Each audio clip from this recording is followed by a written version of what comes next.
Indeed, we are all disappointed here that a year and 1 month since the full-scale invasion started and war crimes were committed was not enough for so many smart and bright people in the UN to figure out a way so that Russia would not assume presidency.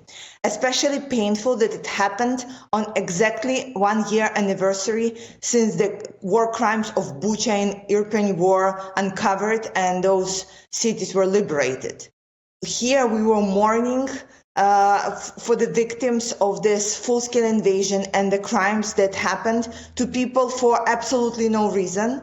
And in the same time, Russia is allowed to continue operating like as usual. And this indeed calls for shame for the organization like United Nations, because for a year we were calling for the reform, for the change that would show that the organization that is there to keep the peace of the whole world, to prevent the wars like are happening right now in my country to happen. They failed in it. And the minimum thing to do was not only to condemn the dictator, not only to condemn the country aggressor, but also to do something.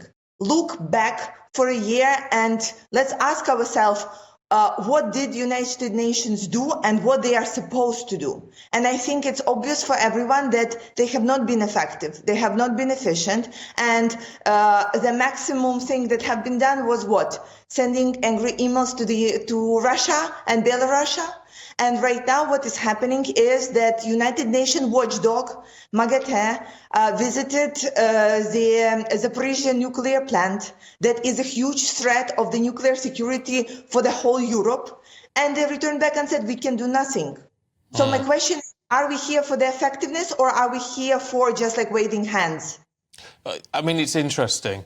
I mean, we talked to an expert earlier on who said it is almost impossible for the UN to change the presidency rules. It's almost impossible for them to remove a permanent member like Russia or to stop them vetoing things.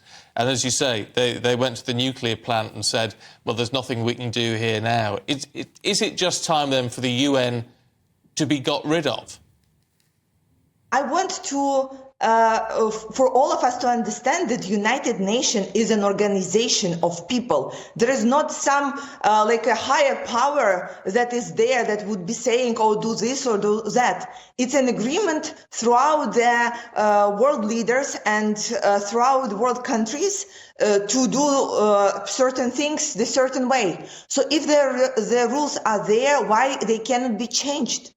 And this is something that is quite unspeakable for me. And yes, then the United Nations just proves their own bankruptcy. That is true. They are not able to operate and, of course, are not able to execute on the goal and the purpose that they set for themselves. They will not be able to do so while not only for Russia, but also for China, there are not some clear rules that would limit authoritarian regimes from influencing the United Nations of achieving its goals.